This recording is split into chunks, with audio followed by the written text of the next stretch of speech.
हे जे कर्मफळ निर्माण होतं या चमत्कारामुळे सुद्धा, ते जर स्वतः अंगीकारत बसलं तर त्या कर्मांचा दोषही त्या संताला लागू शकतो. मग ते कर्मफळ आहे ते टाकायला पाहिजे, ते आचरणात आणण्याचं नाही. म्हणजे मी कोणीतरी आहे, अहम ब्रह्मास्मी असं तर मुळीच समजायचं नाही. योगी योग क्रियेचा जरी अभिमान वाहिसाचा, तरी तयासी तत्वाचा खरा बोधना होईल. योग क्रियावरून अलिप्त राहावे तयापासून, कमलपत्रा समान तरीच तत्व कळू नये. याच परी प्रपंचाची स्थिती नरसिंग आहे साची, आसक्ती कन्यापुत्रांची मुळीच राहता कामा नये.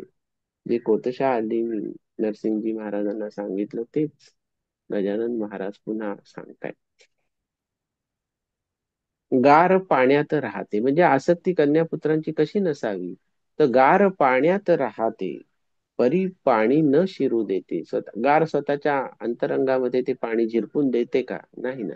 तो गोट्यासारखं तो गोटाच राहतो की तो पाण्यामध्ये गारेचा, गारगोटी म्हणतो आपण त्याला. गार पाण्यात राहते परीन पाणी शिरू देते, तैसेच वागती साचे या प्रपंचा माझारी. या परी त्वा राहावे, पाण्यात पडलेल्या गारेसारखं तू राहा, अपेक्षा रहित असावे. किती सुंदर सांगितलंय की मुळातच प्रपंच आणि संसार हा अपेक्षांशिवाय नसतोच. परमार्थ हा अपेक्षा रहित असू शकतो, पण परमार्थातही अपेक्षा ठेवणारी मंडळी काही कमी आहेत का? परमार्थात सुद्धा करोडो अपेक्षा ठेवल्या जातात, मग प्रपंचात तर त्या अब्जावधी असणारच. मग अपेक्षा रहित प्रपंच कोणाला साधलाय का? कधी कधीच नाही साधला. म्हणून तर संसाराला आसार आणि निसार म्हटलेलं आहे, ते यासाठी. मग त्यांनी काय सांगितले की अपेक्षा रहित असावे, चित्तातून ना ढळू द्यावे सच्चिदानंद ईशाला. म्हणजे काहीच अशक्य नाही. तू मी आणि शेषशाही एकरूप आहो पाही, जन जनार्दन भिन्न नसे. आता इथे जन शब्द का वापरला बरं? तिथे नरसिंहजी महाराजांना का म्हणतात की तू मी आणि शेषशाही एकरूप आहो पाही, पण जन जनार्दन भिन्न असे. जन म्हणजे काय? आता इथे त्याचा अर्थ असा घेतला पाहिजे की मनुष्य देहामध्ये अवतरलो आहोत ना, म्हणजे जन समुदायातलाच आपण एक भाग झालेलो आहोत की नाही. ज्या अर्थी हा सगळा देह धारण केलाय, भले तो देह अस्थि मावज मज्जा यांनी युक्त असेल नसेल, ते नुसतं पोकळ अस्तित्वही असेल, फक्त खोळ असेल ती, तरी सुद्धा जनमानसामध्ये आपण वावरतोय. म्हणजेच ते काय म्हणतात की जन जनार्दन भिन्न असे.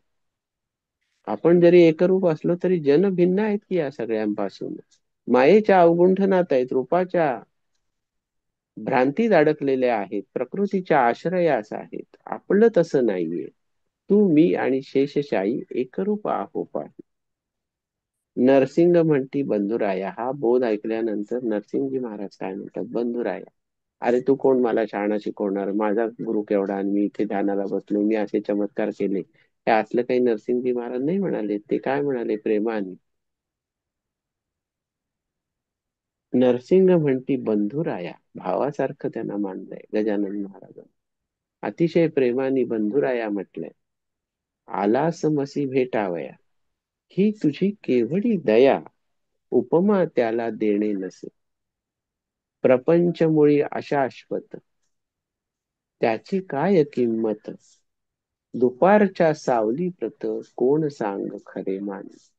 दुपारची सावली जर सूर्य माथ्यावर आलाय, पायापाशी पडलीये, पावलांपाशी, ती ढळणारच आहे ना.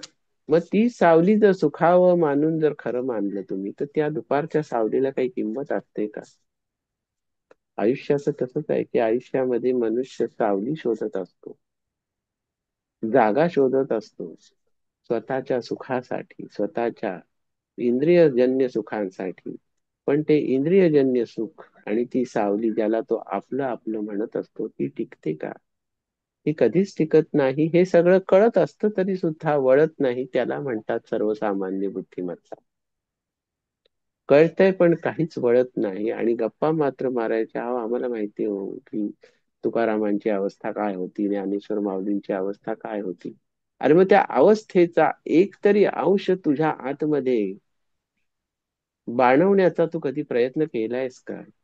पण नाही ना होत ते. सर्वसामान्य बुद्धिमत्तेच्या स्तरावरतीच आयुष्याचा बिंदू सुरू होतो, आयुष्याचा आरंभ होतो आणि आयुष्याचा नाशही किंवा लयही ज्या बिंदूवर होतो त्या मधल्या ज्या कालखंडाला आयुष्य आयुष्य असं आज आपण म्हटलं तर हे लक्षात येतं की ते किती खोल आहे.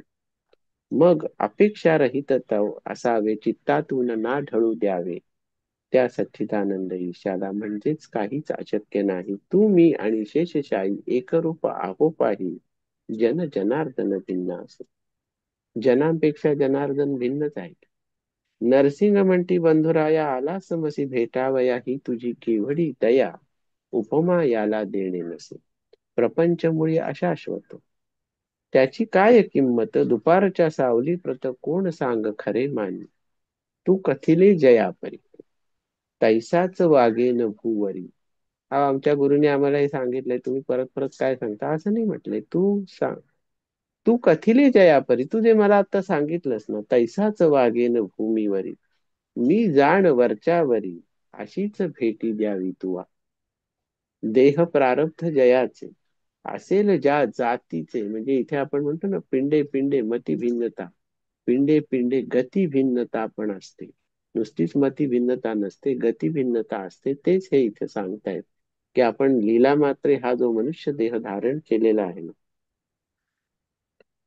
तर देह प्रारब्ध, त्या देहाचं सुद्धा प्रारब्ध आहेच की.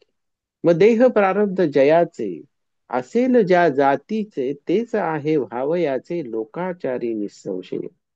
तुम्हा आम्हा कारणे जे का धाडिले ईशाने, तेच आहे आपणा करणे निरलसपणे भूमीवरी. निरलस हा शब्द किती सुंदर वापरलाय, चपखल आहे. निरलसपणे, अतिशय, कुठलीही मनामध्ये आस न बाळगता, कुठलीही अपेक्षा न बाळगता की या जनांचं मला कल्याण करायचं, या समूहाचं, त्या लोककल्याणास्तव आपला जन्म आहे. त्यासाठी त्या लोकांना परमार्थ मार्गाला वळवण्यासाठी हे चमत्कार आपल्या हातून तो पांडुरंग घडवतोय. आपल्याकडे ती कर्तुम कर्तुम शक्ती आहे असं आपण कधीच म्हणत नाही. असं ह्या संतांची जेव्हा भूमिका असते त्यावेळेला ते म्हणतात की निरलसपणे आपल्याला ते कार्य भूमीवरती करायला ज्या कारणास्तव त्या ईशाने म्हणजे त्या परमेश्वराने धाडून दिलेलं आहे तेच आपल्याला करायचंय. मग आता विनंती इतकीच खरी, ते विनंती करतायत महाराजांना की व्यावहारिक भेट वरच्यावरी, देत जावी साजिरी मी धाकटा बंधू तुझा. अवतार कार्यामध्ये गजानन महाराजांच्या कितीतरी आधीच्या काळामध्ये नरसिंहजी महाराज अवतरलेले आहेत. त्यांचं आयुष्य पुढे पुढे घडतंय, ते अवतार कार्य चाललंय. तरी सुद्धा इथं कमीपणा काय घेतलाय की मी धाकटा बंधू तुझा, म्हणजे ह्या एका वाक्यातनं नरसिंहजी महाराजांनी गजानन महाराजांचा अधिकार केवढा मोठा होता हे सांगून ठेवलेलं आहे. त्याच्यासाठी निबंध लिहायची गरज पडली नाही, व्याख्यान द्यायची गरज पडलेली नाही. एका एका शब्दामध्ये सांगितलं की मी तुझा धाकटा बंधू आहे. आणि ते काय म्हणतात की अशीच भेट वरच्यावरी, ही व्यवहारातली भेट आहे, अशीच भेट वरच्यावरी देत जावी साजिरी मी धाकटा बंधू तुझा. अशीच व्यावहारिक भेट वरच्यावरी, हा शब्द व्यावहारिक वापरला. म्हणजे व्यवहाराच्या दृष्टीने काय दिसतं, शेगावहून गजानन महाराज निघाले, 5-25 लोकांना बरोबर घेतलं, अकोटच्या जंगलामध्ये गेले नरसिंहजी महाराजांना भेटायला. तिथे भेट झाली, काहीतरी दोघं जण, आपण येडा आहे तो पण येडा आहे, जनसामान्यांची भाषा आहे बरं, काही आपली नाही. येडे दोघं जण एकमेकांची काहीतरी हाततायत, एकमेकाकडे बघतायत, काहीतरी कृती करतायत, गांजा पितायत सतत. मग इथं विशेषत्व काय आहे हे जाणणारी जी काही गिनी चुनी पालथा मंडळी होती ती असायचीच बरोबर, पण गंमत बघायला जमलेली मंडळी भरपूर असायची. त्यामुळेच नरसिंहजी महाराज काय म्हणतात की ही अशी जी व्यावहारिक भेट आहे ती वरच्यावरी द्यावी. कारण व्यावहारिक भेट दिल्यामुळे होतं काय, जनसामान्यांना हे समजतंय काय चाललंय ते. पण आपल्या दोघांना व्यावहारिक भेट घ्यायची काही गरज आहे का, हा त्याच्यामधला अर्थ, गूढार्थ लपलेला सांगितलेला आहे नरसिंहजी महाराजांनी. तू शेगावला तुझ्या ठाई बसून ज्या निजानंदात दंग असतोस, आणि मी ह्या कोटच्या जंगलामध्ये एकांतवासामध्ये निजानंदात रंगलेला असतो, दंग असतो. उन्मनी अवस्था आहे, ते सगळं शून्यामध्येच आपण तदाकार पावलेलो आहोत. त्या शून्य तत्वाच्या आविष्कारामध्ये हरवून गेलेलो आहोत. मग तुझ्या ठाई तू बसलेला आहेस, माझ्या ठाई मी बसलेलो आहे. एकमेकांची भेट आपली नित्यच होत असते, क्षणोक्षणी होत असते. पण आपण ज्या अवतार कार्यामध्ये आलेलो आहोत तिथे ही व्यावहारिक भेट देणं अतिशय गरजेचं आहे. म्हणून ही व्यावहारिक भेट द्यावी वरच्यावरी, असं नरसिंहजी महाराज म्हणतात. कारण लोककल्याण साधायचं आहे ना. मग त्यांनी उपमा काय दिले, मी धाकटा बंधू तुझा, असं म्हटलंय नरसिंहजी महाराजांनी. तेव्हा ते काय म्हणतात की नंदीग्रामा राहिला भरत, रघुपतीची वाट पाहात, तैसाच मी या अकोटात राहून पाहतो वाट तुझी. तुला येथे यावया अशक्य काही नाही सदया, अवघ्या आहेत योग क्रिया, अवगत तुला पहिल्यापासून. पद न लावता पाण्याप्रत, योगी भरधाव वरुनी पळत, क्षणा माझी फिरून येत शोधून अवघ्या त्रिभुवना. केवढा मोठा सत्कार केलाय महाराजांचा आपल्या वाणीत. काय घेतले स्वतःकडे भूमिका, भरताची भूमिका घेतली, की ज्यांनी राज्य सिंहासनावर न बसता त्या सिंहासनावरती पादुकांची, रामचंद्रांच्या पादुकांची स्थापना करून भरत राज्य केलेलं आहे, रामराज्याची मुहूर्तमेढ रोवलेली आहे. पण तो राहिला कुठे, नंदीग्रामामध्ये. मग नंदीग्रामा राहिला भरत, रघुपतीची वाट पाहात. तैसाच मी या अकोटात राहून पाहतो वाट तुझी. काय काय वर्णन करायचं, काय या भावनेला कुठल्या भावनेच्याच जलामध्ये भिजवायचं, याचा विचार करून पाहावा आपण सगळ्यांनी आपल्या मनाशी. दोघेही अधिकारी सत्पुरुष आहेत, अधिकारी संत आहेत, अवलिया आहेत, सिद्ध आहेत, योग साधनेने परिपूर्ण आहेत, तपसाधनेने तापलेले आहेत. तपसाधनेने तापलेले म्हणजे तेजाने लखलखणारे दोन हिरे आहेत जणू काही, त्यांचा हा संवाद आहे. आता ते पुढे काय म्हणतात की ऐसे हितगुज उभयतांचे, दासगणू महाराजांनी म्हटलं, रात्रभरी झाले साचे, भरते आले प्रेमाचे दोघांची या संगमी. म्हणजे तिथे अद्वैतच होतं ना, संगम म्हणजे अद्वैत. आणि दोन प्रवाह वेगवेगळे म्हणजे द्वैत.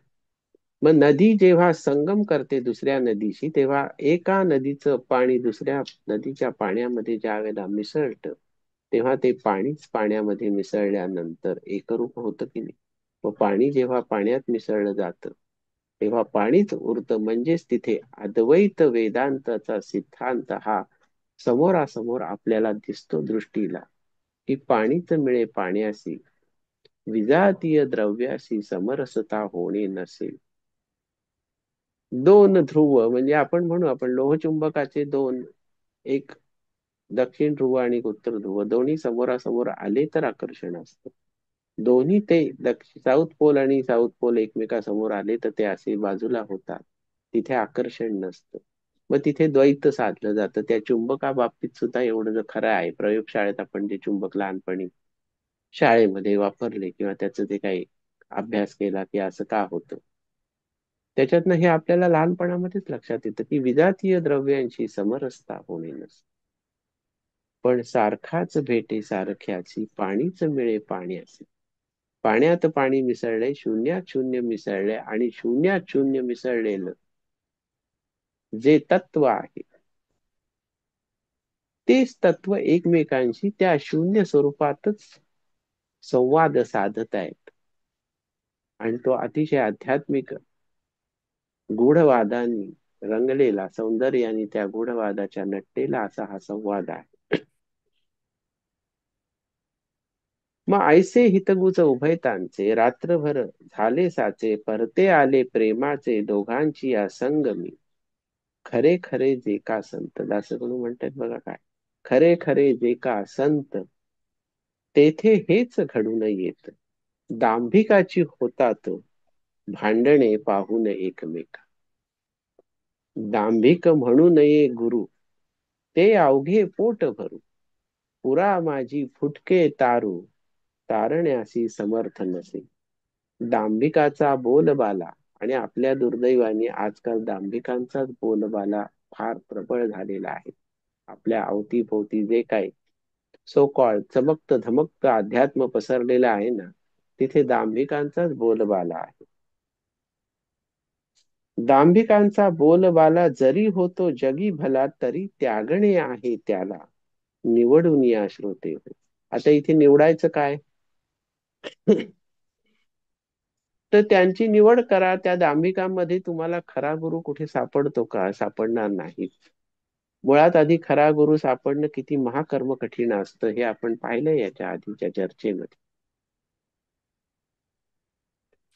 मग दांभिकाचा बोलबाला जरी होतो जगी भला, तरी त्यागणे आहे त्याला, निवडून या श्रोते हो. संतत्व नाही मठात, संतत्व नाही विद्वत्तेत, संतत्व नाही कवित्वात, तेथे स्वानुभव पाहिजे. किती परखडपणे लिहिलंय. दांभिक मुलाम्याचे सोन. अरे ते दांभिक म्हणजे 1 ग्रॅम सोनं आहे. त्याला सांगा काय घेणे, गृहिणी म्हणून ठेवेणे, काय कसबीण सदनात. त्या विषयावर तुझं मन गेलेलं आहे, तुला ती फारच आवडली आहे, पण तिला गृहिणी म्हणून तू स्वतःच्या घरात स्वतःची धर्मपत्नी म्हणून ठेवू शकतोस का? गृहिणी म्हणून ठेवणे काय कसबीण सदनात. मग ही संत जोडी साक्षात्कारी, दांभिकतेचे साच वैरी. ही संत जोडी दांभिकतेचे वैरी होते की नाही? मग अनेक दंभाचार्यांना सुद्धा यांनी ताडण केलेलंच आहे आपल्या अवतार कार्यामध्ये. तर ही संत जोडी साक्षात्कारी, दांभिकतेची सदा वैरी, नांदे ज्यांच्या सदैव खरी, सन्निधी सदाचार. नरसिंगजीस भेटण्या जाण, काननी आले गजानन, ऐसे कळले वर्तमान, गुराखी द्वारे आकोटाल. बातमी गेली ना, गुराख्यांनी सांगितले, आलेत ते तिथे 2 जण बसलेत, रात्रभर बसलेत ना. हे कळता आनंदले, लोक धावू लागले, नारळ घेऊन निघाले, पहा या द्वय संतांशी. काहीतरी अर्पण करावं म्हणजे काहीतरी मिळेल. लेन देनचा व्यापार आहे ना. आमचा व्यवहार काय, आम्ही नारळ अर्पण करणार, तुम्ही आमच्यावर कृपा करायची.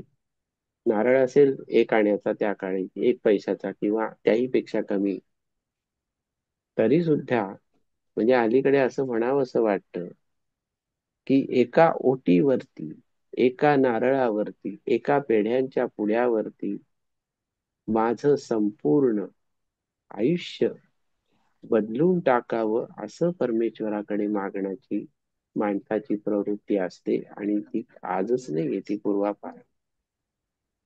एका पेढ्याच्या पुड्यावरतीच संपूर्ण आयुष्य तुमचं एका क्षणात तख्ता पालटासारखं बदलत असेल, तर त्याच्यामध्ये असं नसतं की पेढे दिलेत 1 किलो, तुला मला पारमार्थिक उन्नती प्राप्त करून द्या. अजिबात नाही. तुम्ही या माझ्या घरी कायमचे राहायला, अजिबात नाही. तिथे त्यांना करोडो रुपयांच्या संपत्तीची हाव असते. एका क्षणात ते पेढ्यांच्या 50-60 रुपयाच्या पुड्यामध्ये नवकोट नारायण बनायची इच्छा असते. म्हणूनच ते सत्पुरुषांच्या पायाशी येतात ना. मग इथे एका शब्दात असं कडून लिहिलंय की लोक धावू लागले, नारळ घेऊन निघाले, पहा या द्वय संतांची. एकमेका ऐसे म्हणती. काय म्हणतात एकमेकाला? लोक म्हणतात, चला चला रे सत्वर गती, गोदा आणि भागीरथी संगम पावली काननात, म्हणजे अरण्यात. त्या भेटरूप प्रयागासी, जाऊ आपण स्नानासी. आता प्रयागाचं स्नान चालू आहे, आपल्याला माहितीये. महाकुंभ फार भरामध्ये आहे, भरामध्ये महाशिवरात्रीपर्यंत. बातम्या सध्या अशा आहेत की सगळे आखाडे आता रिकामे व्हायला लागलेले आहेत. पण इथं दासगणूंनी काय वर्णन केलंय की त्या भेटरूप प्रयागासी जाऊ आपण स्नानासी, या महोदय पर्वणीसी साधून घेऊन चला हो. तो इकडे काय झाले, दोघांना ती लीला माहिती होती, लोकांची वृत्ती माहिती होती, त्यांना ती लीला त्यांनी केली त्यावेळेला. काय लीला केली दोघांनी, तो इकडे काय झाले, गजानन आधीच निघून गेले. लोकांचं जे धावणं चालू होतं अकोटामधनं, जो जनसमुदाय काही मागण्या धरून मोर्चा बांधणी करत तिथे येऊ पाहत होता, तो येण्याच्या आधीच गजानन आधीच निघून गेले. नरसिंगासी पुसून भले, मी त्यांना विचारून गेले की मी जातो बरं का, आता सांगून गेले. नरसिंगांशी पुसून भले, सांगून गेलेत नरसिंह महाराजांना. मनात आलं की चालले निघून, असं नाही केलं. भेट न झाली पौरांची, जनांची भेट झालीच नाही ना त्या दोघांची. मग गजानन महाराज जे तिथून पसार झाले, ते कशासाठी, पुन्हा महाराज तिथून निघून गेले नरसिंह महाराजांच्या जवळ, की त्यांना खऱ्या संताला उपाधीचं काहीही पडलेलं नसतं. त्यांना त्या उपाधीचा वीटच आलेला असतो की नको, मला चिकटू नका.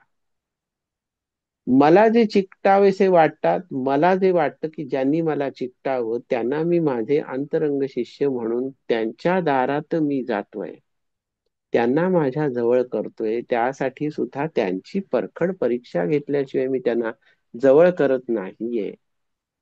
मग त्यांचीच मला जरूर आहे, इतरांची मला जरूर काय आहे? कारण इतर सगळे बाजार बुणगे आहेत, ज्यांना फक्त बाजारातला भाव कळतो की तुम्ही आम्हाला काय देणार आणि आम्ही तुम्हाला एवढंस दिलं तर तुम्ही आम्हाला काय देणार. आवळा देऊन कोहळा काढायची रीत असलेल्या जनसमुदायाचा ह्या सगळ्या संतांना कायमच वीट आलेला असतो, आलेला होता. आणि त्या अवतार कार्यामध्ये त्यांनी ह्या पद्धतीच्या लीला अनंत वेळा करून दाखवल्या. म्हणून मग ही उपाधी टाळण्यासाठी एवढी ग्रेट भेट झाल्यानंतर नरसिंह महाराजांची, महाराज तिथून निघून गेलेले आहे. पुन्हा पण महाराजांची कैक वेळा नरसिंह महाराजांची भेट झालेली आहे. त्याचंही वर्णन दासगणूंनी पुढच्या काही अध्यायामध्ये, म्हणजे गजानन विजय या ग्रंथातल्या अध्यायामध्ये केलेले आहे. ते आपल्या कथानकाच्या ओघामध्ये पुन्हा ह्या भेटीचं वर्णन वेगळ्या अंगाने आपल्याला ऐकायला मिळणार आहे, आपल्याला ते जाणायला मिळणार आहे. त्यामुळे त्या कथानकाकडे आता आपण नको वळूया, पण नरसिंहजी महाराजांच्या बरोबरचा जो हा सगळा महाराजांचा जो संबंध होता, तो अतिशय दृढ होता. आणि एकमेकाला ठाईच बैसून जरी सुद्धा अंतर्ज्ञानाने भेटत असतील, तरी सुद्धा व्यावहारिक वादावर येऊन कुठेतरी ते प्रत्यक्ष सुद्धा स्वतः एकमेकाला भेटत होते. आणि त्या भेटीमधून जे काही जनसामान्यांसाठी पोचवायचं होतं ते पोचवत होते. पुन्हा एकदा आपण कथेच्या ओघात नरसिंहजी महाराजांचं आणि महाराजांचं जे काही गुज झालेलं आहे ते पाहू. तेव्हा तोपर्यंत जय गजानन. जय गजानन.